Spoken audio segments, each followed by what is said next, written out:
Good morning, students. How are you? I think you are very fine at your place. Today I am going to teach the topic of industrial revolution. And today's topic name is the changing life. Beta, I have already taught you about the four sector in which mainly industrial revolution was represented. अब अपन देख लिया अपन ने क्या हुआ क्या नहीं हुआ। अब अपन इस जो पॉजिटिव अभी अपन रिस्पॉन्स पढ़ रहे थे इंडस्ट्रियल रेवोल्यूशंस के, now we are going to study the negative impact of the industrial revolution. इसमें फर्स्ट टॉपिक है चेंजिंग लाइफ। इसमें क्या हुआ, पीपल्स जो थे उनकी लाइफ जो है चेंज हो रही थी due to the industrial revolution. Some peoples are coming from the villages in search of a facility, in search of a better job rather than the rural area. People काम की तलाश में आए, but they all were not get the job. So some people live in a very harsh conditions in the region of the industrial revolution, like London. There were slums were developed. Slums develop हो गई थी, लोगों का family से अपना डिवाइडेशन सा हो गया था। और भी बहुत सारी जो चीजें अपन इसमें देखें। In this year therefore it was possible for individual with talent bring out revolutionary changes. People के जो काफी सारे जो चेंजेस थे रेवोल्यूशंस की वजह से आए। देयर वर रिच इंडिविजुअल, जहाँ पे जो पैसे वाले लोग बात थे उन्होंने रिस्क लिया, इन्वेस्ट, उन्होंने अपना पैसे को इंडस्ट्रीज में लगाया ताकि उनको बहुत बड़ा प्रॉफिट मिल सके, और हालांकि मिला भी, और उनका जो पैसा था मल्टीपल हो गया, यानी कई गुना बढ़ गया। इन मोस्ट केसेस दे इनका जो मनी था कैपिटल डिड मल्टीपली, जो वेल्थ जो थी in the forms of good income service knowledge and productive efficiency did increase dramatically. सारी जो चीजें थी, चाहे वो सर्विस और नॉलेज और लोगों का ज्ञान वगैरह हो, ये भी तेजी से बढ़ा था। ठीक है, आगे चलते हैं, इसको आगे लेके चलते हैं। इसके कुछ नेगेटिव इम्पैक्ट्स भी पड़े human cost per. This was evident in broken family, परिवार टूटने लग गए, पीपल्स के नए एड्रेस बनने लग गए, degraded city and applying working condition in factory. City की जो कंडीशन थी वो खराब हो गई, मैंने कहा ना स्लम्स डेवलप हो गई थी वहां पर, और फैक्ट्रीज में इनकी जो वर्किंग कंडीशंस थी वो भी खराब, यानी इनको ज़्यादा काम लिया जाता था और इनको जो सैलरी है वो कम मिलती थी। The number of cities in England with A population, England में काफ़ी सारी सिटीज थी जिनकी, इंग्लैंड में जो सिटीज थी इनमें सिर्फ 2 ही सिटीज ऐसी थी जिनकी पॉपुलेशन 50,000 से ज़्यादा थी। लेकिन 1750 के अंदर 29 सिटीज 1750 में, लेकिन 1850 में ऐसी 29 सिटीज बन गई थी। The pace of growth was not match with the provision of adequate housing sanitation. जिस हिसाब से यहाँ की पॉपुलेशन बढ़ी उस हिसाब से यहाँ के जो हाउसिंग कंडीशन जो थी, क्लीनिंग वाटर सैनिटेशन वगैरह जो है, ये नहीं बढ़ पाया। जब नहीं बढ़ पाया जिसकी वजह से जो सिटी जो थी पहले साफ सफाई के लिए जानी जाती थी, अब वही जो सिटीज हैं वो गंदी संदी रहने लगी। न्यू कमर्स जो थे वो forced to live in overcrowded slums in the congested central area. भीड़ भाड़ वाले इलाके में, कंजेस्टेड एरिया में स्लम्स जो थी वो आने लगी। किनकी न्यू कमर, पता, जो माइग्रेंट्स पीपल जो थे रूरल एरिया से अर्बन एरिया की तरफ आए थे, और यह जो पीपल थे मोस्टली फैक्ट्रीज वगैरह के आसपास में ही रहने लगे। और जबकि इस गंदगी को देखकर, इन पोल्यूशन को देखकर, जहाँ की जो रिच पर्सन जो थे वो यहाँ से निकल गए और वो दूसरे सबर्ब्स का मतलब होता है, जैसे बहरोड है, छोटा इलाका हो गया। अब कोई बंदा दिल्ली गुड़गांव में जो काम करने वाले हैं, ये नीमराना वगैरह में रहने लग जाए, बहरोड जैसे एरिया में रहने लग जाते हैं, इनको सबर्ब्स कहते हैं। यहाँ की जो हवा थी और यहाँ का जो पानी था ठीक था, रेदर देन द सिटी। अब वर्कर्स के ऊपर बात करते हैं। वर्कर्स की जो कंडीशंस वगैरह थी वो कैसी थी, मैंने कहा वर्किंग आवर्स ज़्यादा थे, सैलरी कम मिलती थी, और वर्कर्स में जिसकी वजह से जो इनकी लाइफ स्पेन है, माने कि जीवन दर जो है वो भी घट गई थी। जीवन दर का मतलब होता है जैसे मान लीजिए एक फैमिली में 4 बच्चे हुए, ठीक है, और 3 की डेथ हो गई और एक बच्चा 100 ईयर तक अपनी एज को कंप्लीट कर पाया तो एवरेज निकलेगा 25 ईयर एज। क्लियर है? यानी कि यहाँ पे जो लिविंग एक्सपेक्ट जो लाइफ स्पेन है यहाँ पे वो 25। समझ गए इस चीज को? यूनिक आ जाएगा तो सब कई आदमी कह देते हैं यहाँ की जो पीपल्स वगैरह हैं ये काफी लंबे पुराने टाइम में जो पीपल्स हैं 100 साल तक जीते थे, 200 साल तक जीते थे, वो सही है। लेकिन एक पिता के एक पेरेंट्स के, एक कपल के अगर 4 बच्चे हुए हैं जिसमें से एक ही 100 साल तक जी पाया तो वो एज जो है 100 ईयर्स नहीं कहलाएगी, वो 25 ईयर एज कहलाएगी, क्योंकि उनके 3 बच्चे जो है वो डेथ हो गई है। A survey in 1842 revealed that average lifespan of worker was lower than that of any other social group in city। जो वर्कर्स की जो कंडीशन लाइफ स्पैन थी सिटी में रहने वाले दूसरे लोगों से काफी कम हो गई थी। यानी कि अगर सपोज कीजिए कोई बंदा है उसने जनरल स्टोर की शॉप कर रखी है सिटी में, तो उसकी लाइफ ज्यादा रहेगी rather than the worker. Factory में काम करने वाले वर्कर्स की जो हार्श सिचुएशंस में काम कर रहे थे जिसकी वजह से उनकी लाइफ स्पैन जो है वो कम हो रही थी। एग्जाम्पल दिए हुए हैं, बर्मिंघम में 15 ईयर्स थी, मैनचेस्टर में 17 थी और डर्बी में 21 ही थी। यानी कि इससे उम्र का आदमी जीता ही नहीं था। आप देख लो उस टाइम में क्या कंडीशन होगी। More people died at the younger age in the new industrial city than in the village they had come from. जो शहर से पीपल्स आते थे वो मर रहे थे।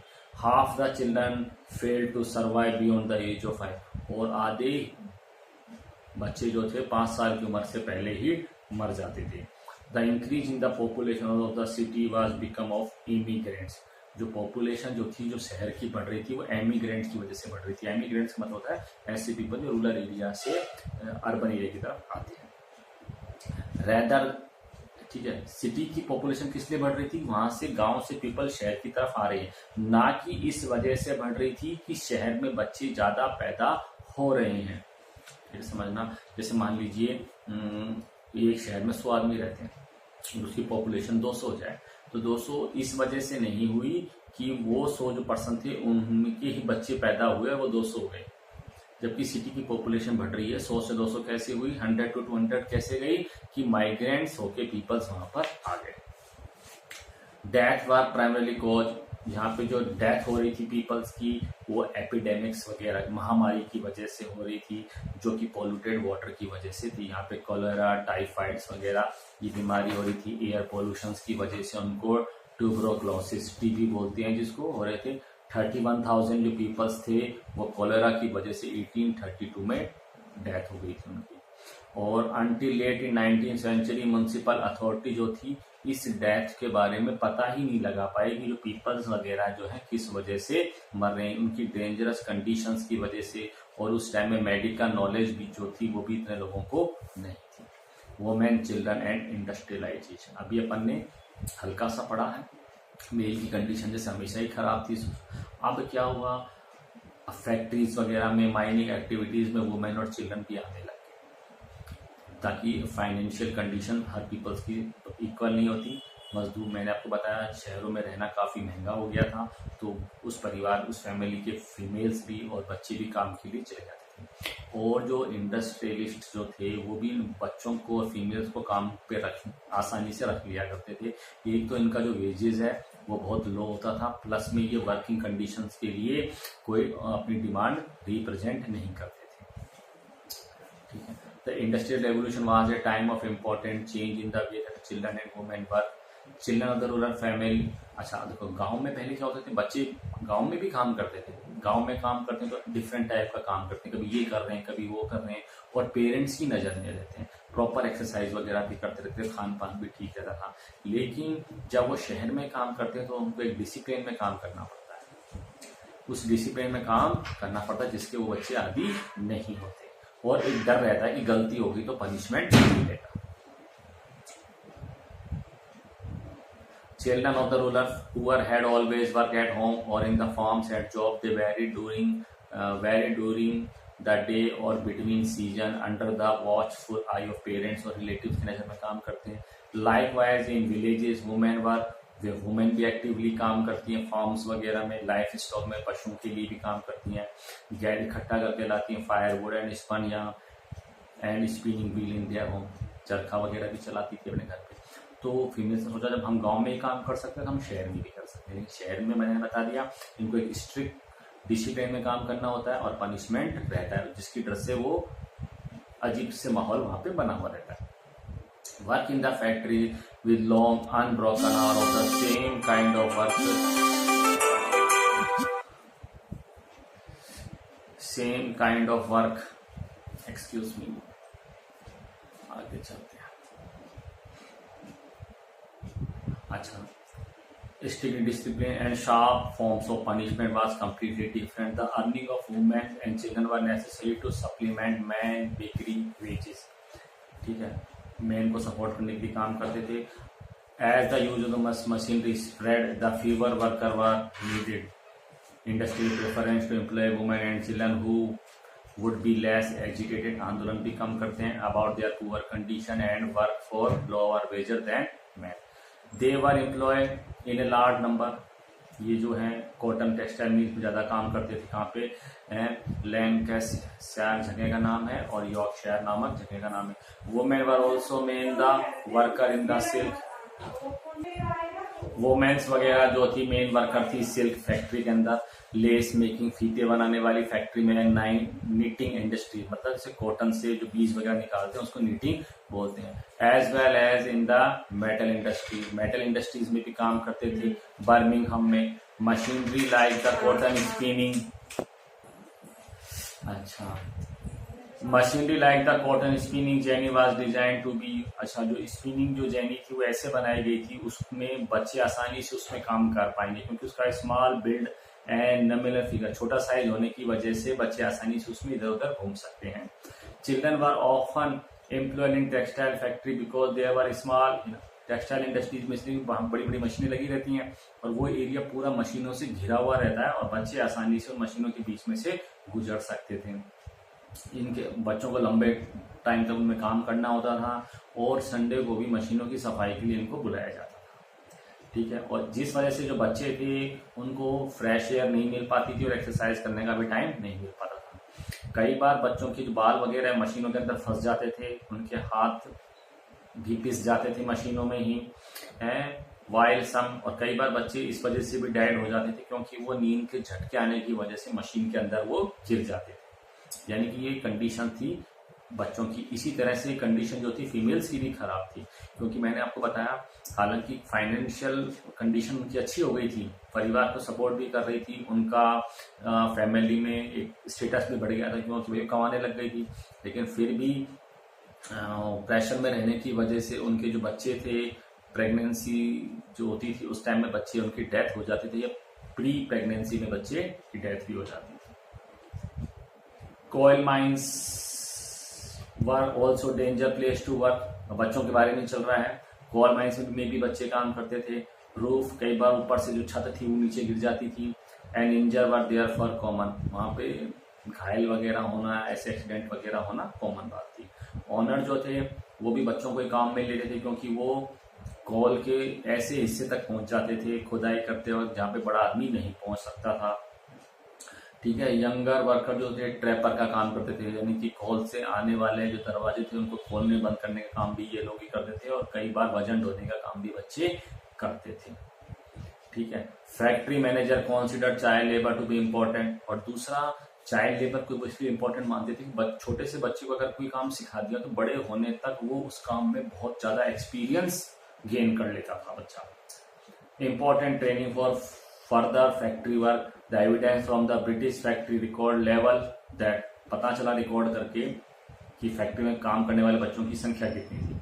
Factory worker had started work, कुछ बच्चे ऐसे थे, हाफ आधे से बच्चे तो ऐसे थे जिन्होंने 10 इयर्स की एज से ही काम करना स्टार्ट कर दिया था और 28% बच्चे ऐसे थे जो कि 14 एज से काम कर रहे हैं फैक्ट्री में।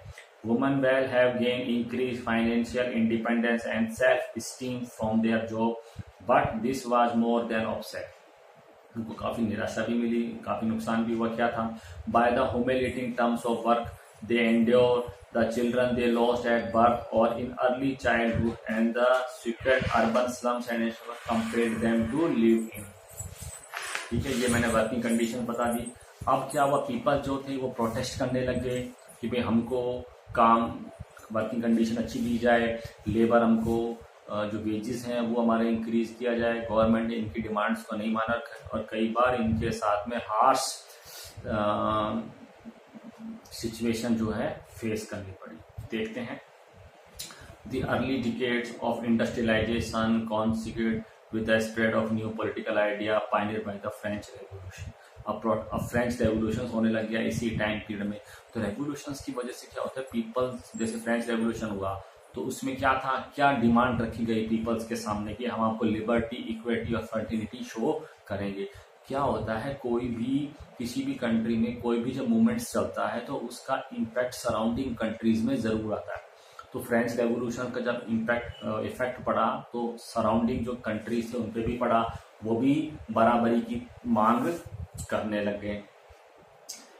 बहुत इन क्रिएटिंग डेमोक्रेटिक इंस्टीट्यूशन, एक डेमोक्रेटिक इंस्टीट्यूशंस की मांग करने लग गए। जैसे फ्रेंच में था, एक असेंबली बन गई, असेंबली 1790 जो वरस्ट हार्डशिप ऑफ, ठीक है, और साथ साथ में ही जो बहुत बुरे जो दौर था युद्ध का, इसमें by controlling the price of necessity like bread in England.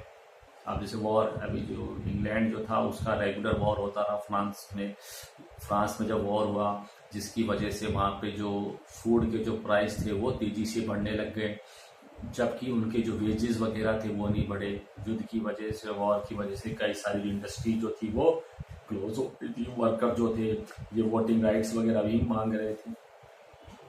Political protest against the harsh working condition in factory cap increase बढ़ने लग गए कि भाई हमको वर्किंग कंडीशन हमारी अच्छी की जाए। The government react by the repression, and the working population educate to be given the right to vote. Workers की क्वेश्चन आ सकता है, वर्कर्स की क्या डिमांड थी कि एक तो उनके वेजेस बढ़ाए जाएं, उनको राइट टू वोट मिले और वर्किंग कंडीशन उनके साथ में अच्छी की जाए। गवर्नमेंट ने इसका रिएक्ट किया, उनकी वो वोटिंग राइट्स भी चाह रहे थे। गवर्नमेंट ने इसको दबाने की कोशिश की गई, कई सारे लॉज पास किए गए और एक लॉ बना दिया कि पीपल जो है प्रोटेस्ट ही नहीं कर सकते, अगर कोई करेंगे तो वो कानून के अगेंस्ट हो जाएगा। इंग्लैंड की जो वॉर थी वो फ्रांस के साथ में लंबे टाइम तक चली, 1792 टू 1815, जिसकी वजह से ट्रेड जो था इंग्लैंड और यूरोप का वो डिस्टर्ब हो गया। फैक्ट्री जो थी वो बंद हो गई, अनएम्प्लॉयमेंट बढ़ गया and the prices of essential जो आइटम्स वगैरह जो थे जैसे फूड, ब्रेड, मीट वगैरह, इनके दाम बढ़ गए और इस तेजी से बढ़े और जो उनको जो पैसा मिलता था वर्कर्स, एक वर्कर इन चीजों को खरीद पाने में काफी असमर्थ था।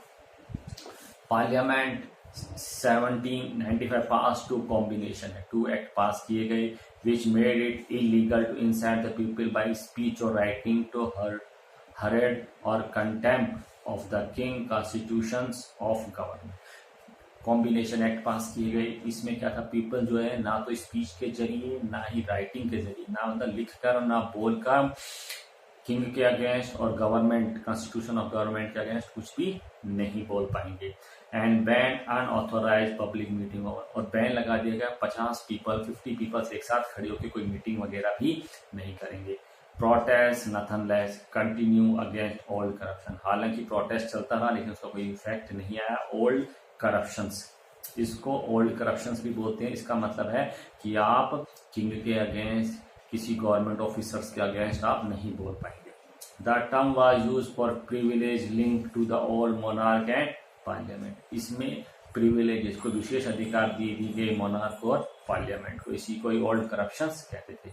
मेंबर ऑफ द जो पार्लियामेंट थे वो लैंड ओनर्स थे, मैन्युफैक्चरर थे और प्रोफेशनल्स वगैरह थे।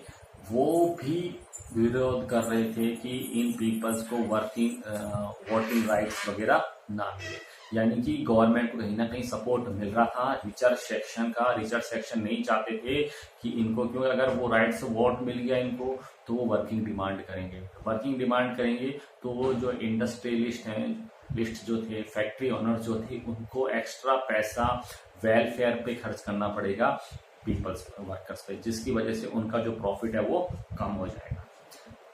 और जो पीपल थे वो कॉर्न लॉ को भी दबाना चाहते थे। कॉर्न लॉ में क्या था कि कोई भी जब फसल खराब हो गई, जिसकी वजह से क्या होगा, उस फूड प्रोडक्ट के दाम बढ़ेंगे। जब दाम बढ़ेंगे तो आदमी क्या करेगा, उस प्रोडक्ट को बाहर से इंपोर्ट करवाएगा। तो यह कॉर्न लॉ अगेंस्ट था कि बाहर से फूड प्रोडक्ट नहीं आएगा, तब तक नहीं आएगा जब तक कि उसका फूड का प्राइस एक निश्चित लेवल तक नहीं बढ़ जाए। जैसे मान लीजिए वीट है 20 रुपीज पर केजी है और फसल खराब हो गई तो वो महंगा होता चला जाएगा। तो सपोज कीजिए उन्होंने एक रेट तय कर दिया कि जब तक वो 50 रुपीज पर केजी नहीं होता है तब तक बाहर से माल नहीं आएगा। सपोज कीजिए बाहर से वो बहुत सस्ता है, बाहर से मान लीजिए हो सकता है वो 22 रुपीज पर केजी मिल रहा हो, टैक्स वैक्स लग के भी, लेकिन गवर्नमेंट उसको परमिट नहीं करेगी जब तक कि 50 रुपीज पर केजी तक वीट नहीं चला जाए। 49 तक भी चला गया तो भी जो स्टॉकर्स हैं उनको तो प्रॉफिट होता रहेगा है, और नुकसान किसको होगा, गरीब पॉपुलेशन को। तो यह एक कॉर्न लॉ था which prevented the import of the cheaper food until price in Britain has risen to a certain level। एक निश्चित लेवल तक जब तक पैसे नहीं बढ़ जाएंगे तब तक वहां इंपोर्ट नहीं करने की परमिशन नहीं मिली। As work flooded town and factory, जैसे वर्कर्स टाउन और फैक्ट्रीज के अंदर आए, they express their anger and frustration in humorous form. जो वर्कर जो थे वो अपना एंगर को बताने के लिए कई तरीके इस्तेमाल करते थे। देयर वर ब्रेड और फूड रॉइट्स, मतलब कि खाने की और फूड की लूटपाट करने लग गए। अब ये लोग गुस्सा तो निकालेंगे कहीं ना कहीं पे। In 1790 onward bread was staple item to the diet, जो ब्रेड जो थी बहुत जरूरी आइटम था पुअर के लिए। And it price govern their standard of living, और उसी के प्राइस से ही लोगों के लिविंग स्टैंडर्ड तय होगा। जैसे मान लीजिए कैसे तय होगा, फूड आइटम अगर जो नॉमिनल चार्जेस है वो रहेंगे तो आदमी क्या करेगा, उस बचे हुए पैसे को बाकी कहीं किसी और जगह पर खर्च कर सकता है।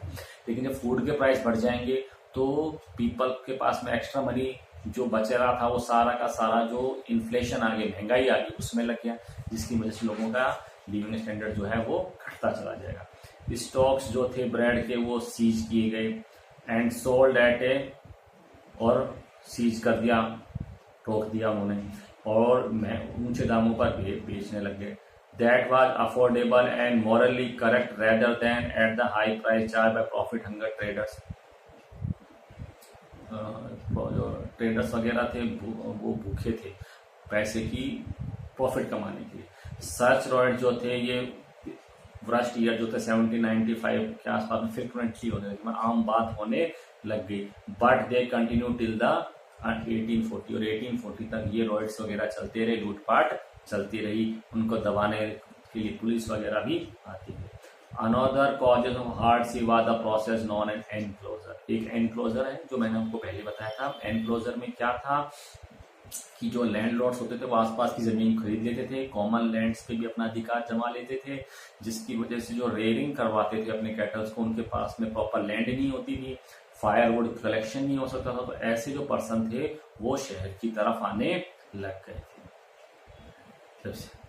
Another cause enclosure by which from the 70 100 of small farmer had been merged into the large ones of powerful landlords. Poor rural family affected by this had to short industrial work। अब उनको काम के लिए industries पर depend होना पड़ गया। लेकिन जैसे ही वो मशीनें आई यहाँ पर इंडस्ट्रीज में तो क्या हो गया, लोगों वापस से बेरोजगार होने लगे। अब जो पीपल्स थे वो क्या करने लग गए, वो अपना दुश्मन इन मशीनों को मानने लग गए, और मशीनों के साथ में तोड़फोड़ पीपल्स ने स्टार्ट कर दी।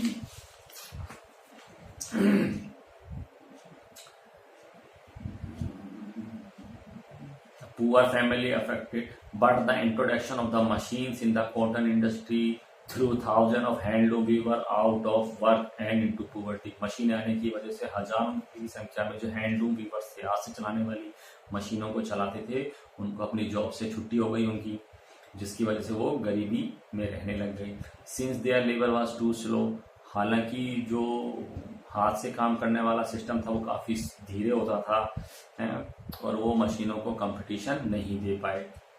From the 1790 these weaver began to demand, अब ये वीवर्स थे ये डिमांड रखने लग गए कि उनको मिनिमम वेज तो मिलना ही चाहिए, लेकिन पार्लियामेंट ने उनको मना कर दिया।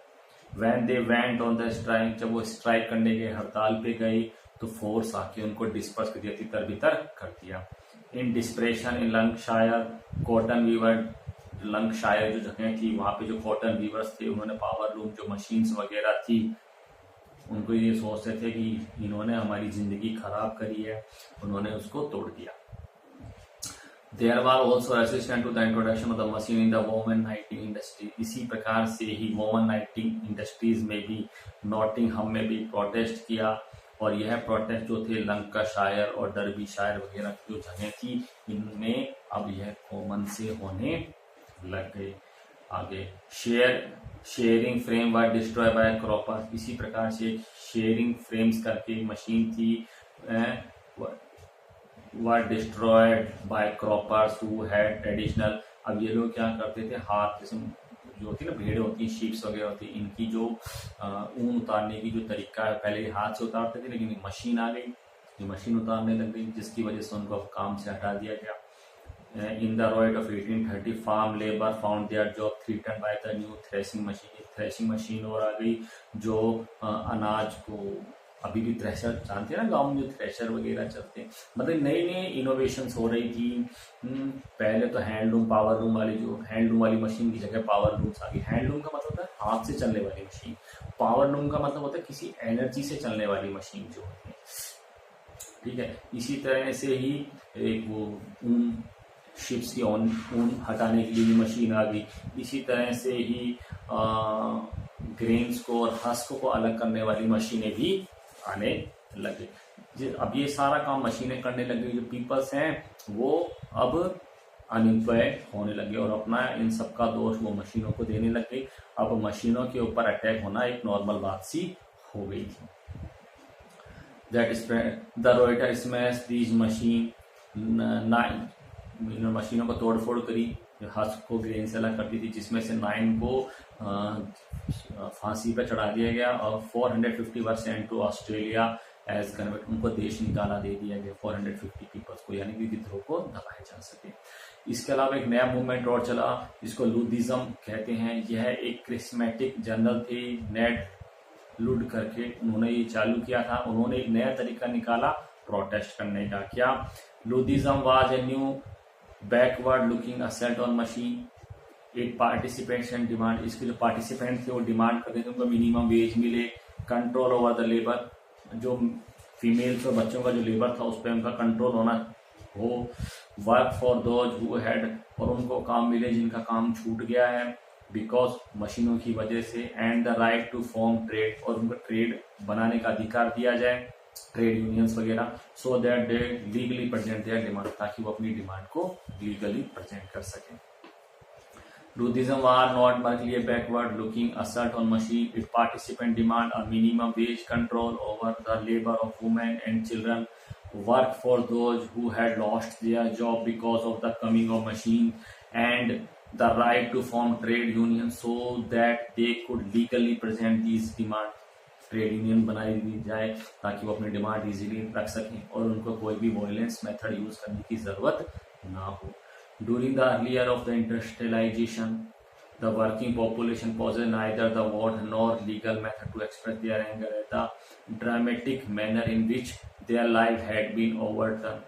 19th century के अर्ली टाइम पीरियड में या इंडस्ट्रियलाइजेशन के अर्ली पीरियड में पॉपुलेशन के पास में ना तो उनको वोट देने का राइट था और ना ही कोई लीगल तरीका था ताकि वो अपने एंगर को शो कर सकें अपनी लिविंग कंडीशंस को लेकर। इन अगस्त 1819 80,000 जो पीपल थे पीसफुली इकट्ठे होते हैं। एक सेंट पीटर फील्ड एक जगह थी मैनचेस्टर में, और डेमोक्रेटिक राइट्स के लिए वो सारे पीपल्स इकट्ठे होते हैं। ठीक है, democratic right of political organization of public meeting and the freedom of the press, और डिमांड करते हैं पॉलिटिकल ऑर्गेनाइजेशंस के लिए कि हम बना सकें, पब्लिक मीटिंग हम कर सकें और प्रेस को आज़ादी मिले। इनकी ये डिमांड के लिए ये सभी के सभी जो पीपल थे 80,000 पीपल सेंट पीटर फील्ड में इकट्ठे होते हैं। लेकिन जो गवर्नमेंट है वो इन सबको दबा देती है। इसी चीज को, इस सप्रेशन को पीटरलू मास केयर के नाम से जाना जाता है। इसमें काफी सारे जो पीपल्स थे वो मारे जाते हैं।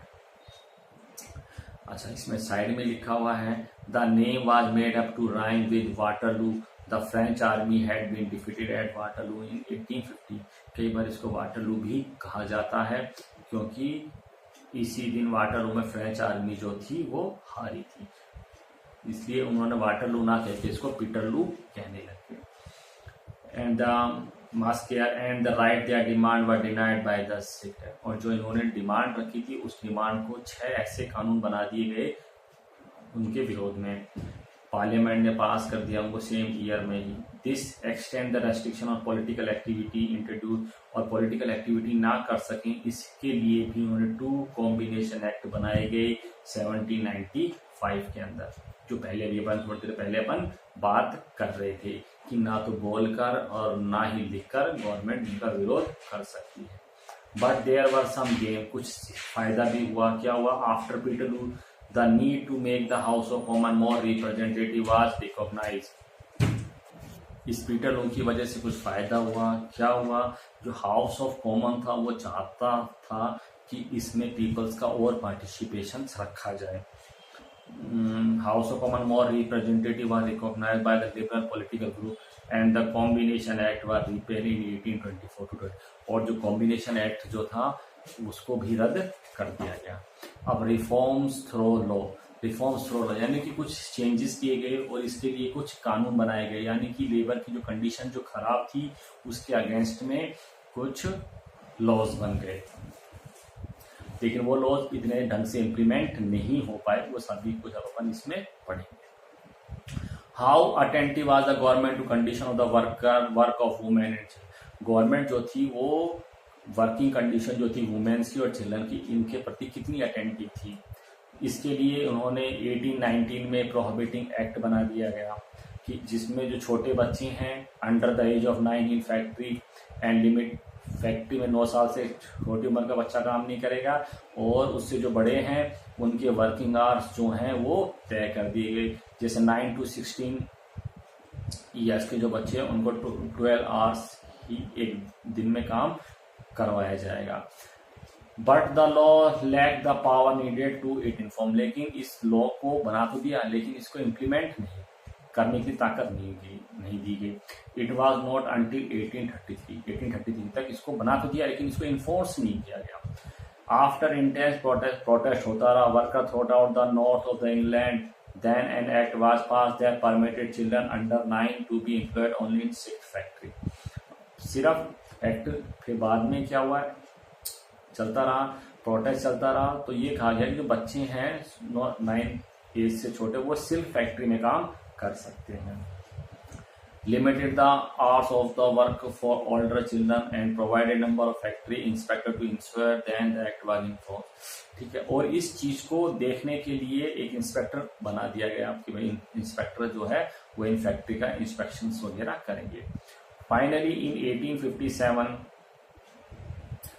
after more than 30 years of agitating, the 10-hour bill was passed। 1847 में 30 साल तक रेगुलर संघर्ष करने के बाद में 10-hour बिल जो है वो पास हो गया। This limited the hour for women and the young people, और ये लिमिट बना गया किसी भी फैक्ट्री में 10 घंटे से ज्यादा काम नहीं किया जाएगा। मेल वर्कर भी इसमें इंक्लूड हो गए, वुमेन भी इंक्लूड हो गए। This act appeal to the textile industry, हालांकि यह जो एक्ट था ये सिर्फ टेक्सटाइल इंडस्ट्रीज पे ही लागू हुआ, माइनिंग इंडस्ट्रीज पे ये लागू नहीं हुआ। The mine commission of 1842 set up by the government, mines commission बना गया 1842 में गवर्नमेंट ने बनाया। Reveal the working condition in mines had actually become worse since the act of 1833। इसने कहा 1833 का जो एक्ट था उससे पहले तो इनकी कंडीशन और भी खराब थी, यानी कि जो चल रहा है वो सही है। Because more children had been put in work in the coal mines, हालांकि अधिकतर बच्चे जो थे कोल माइंस में काम करते थे, लेकिन वो एक्ट आने के बाद में बंद हो गया। The mines and Coleridge act of 1842 band children under 10 and women from working underground. अब 1842 में एक कानून आया, उसमें जो वर्कर्स बच्चे जो थे इनका माइंस में काम करना बंद कर दिया, प्लस में फीमेल्स भी अंडरग्राउंड काम नहीं करेंगी। वुमेन से भी काम करवाते हो तो ऊपर ऊपर, ग्राउंड के ऊपर ऊपर। फैक्ट्री एक्ट बन गया, laid down 1847 that children under 18 and women should not, जो बच्चे 18 से कम है और वुमेन जो है इनको 10 आवर से ज्यादा काम नहीं करवाया जाएगा फैक्ट्री में भी। This law are enforce by the factory inspector, factory inspector बना दिया गया। लेकिन इस फैक्ट्री इंस्पेक्टर की जो तनख्वाह थी वो बहुत कम थी, जिस वजह से जो फैक्ट्री ऑनर्स है वो इनको रिश्वत वगैरह देके इनसे सही रिपोर्ट नहीं बनवाते थे। साथ के साथ में जो पेरेंट्स थे वो भी बच्चों की एज बताते वक्त झूठ बोलते थे, क्योंकि बच्चों की वजह से उनकी फैमिली का काम चल रहा है। The debate on the industrial revolution. अब अपन कुछ चर्चा करते हैं। इस चर्चा में अपन पाएंगे क्या इसको इंडस्ट्रियल रेवोल्यूशंस कहना सही है। इंडस्ट्रियल रेवोल्यूशंस का मतलब होता है कि औद्योगिक क्रांति, यानी कि एक टाइम पीरियड में इंडस्ट्री जो थी वो तेजी से बढ़ी है, फैक्ट्रियों में इंपोर्ट और एक्सपोर्ट जो था तेजी से बढ़ा, इसका मतलब होता है इंडस्ट्रियल रेवोल्यूशन। तो क्या जो इंडस्ट्रियल रेवोल्यूशंस के नियम कायदे कानून हैं, क्या उन सभी को यहाँ पे पूरा किया गया? जैसे कि इंडस्ट्रियल रेवोल्यूशन एक पर्टिकुलर टाइम पीरियड को कहा गया, टेक्निकल इनोवेशंस हुई थी इस टाइम पीरियड में, फिर प्रोडक्शन बढ़ गया था। लेकिन जितनी भी जैसे अपन जो लंदन की बात करते हैं, लंकाशायर, कुछ सिटीज वगैरह की अपन बात करते हैं, सिर्फ यहीं पे ही इंडस्ट्रियल रेवोल्यूशन हुआ था, पूरे इंग्लैंड में नहीं हुआ था, जबकि ये पूरे इंग्लैंड के अंदर होना चाहिए था।